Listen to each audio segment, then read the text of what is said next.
Olá, bem-vindo ao canal. Vamos falar sobre fundos imobiliários. Os fundos imobiliários, CFIs, de galpões logísticos são fundos que investem em galpões utilizados por empresas para realizar trabalhos de logística, armazenamento, organização e distribuição de produtos diversos. Nos últimos anos, o segmento de galpões logísticos se tornou muito atrativo devido ao crescimento das vendas pela internet e aos desafios enfrentados pelas empresas devido às restrições de funcionamento durante a crise sanitária. São Paulo é o estado com a maioria dos imóveis desse tipo, pois é o principal polo econômico do país.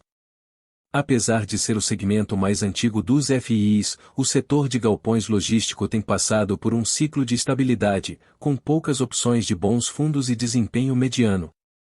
Além dos exemplos mencionados, outros FIs importantes de galpões logístico incluem HGRE11, JSRE11 e BRCR11.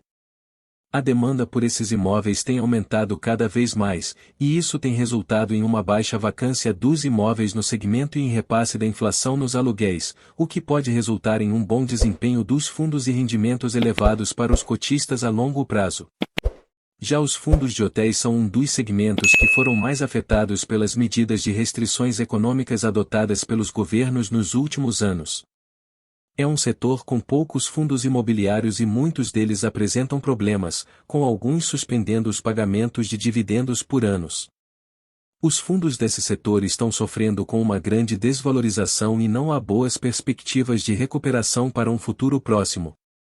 De acordo com alguns analistas, o setor continua em retração devido à pandemia e às medidas de distanciamento social que afetam significativamente a atividade hoteleira.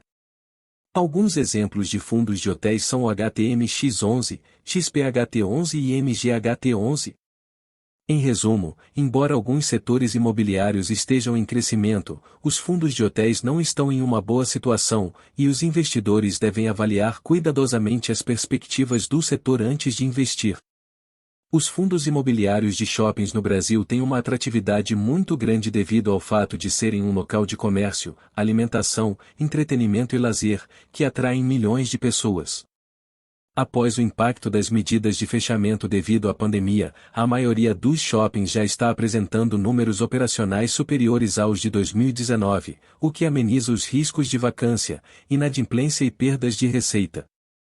Os shoppings geram receita através de aluguéis de lojas, estacionamento, taxas de fundo de promoção, taxa de adesão, entre outras. Eles possuem dentro deles dezenas de diferentes empreendimentos, tornando a receita diversificada. É comum vermos resultados mais consistentes nesse setor durante datas comemorativas ou quando a economia como um todo está aquecida, pois o setor é altamente sensível ao aumento das vendas no varejo. Fundos imobiliários ajudam em sua renda mensal, podendo ser até sua renda principal. Estude mais sobre o assunto. Obrigado por ficar até aqui.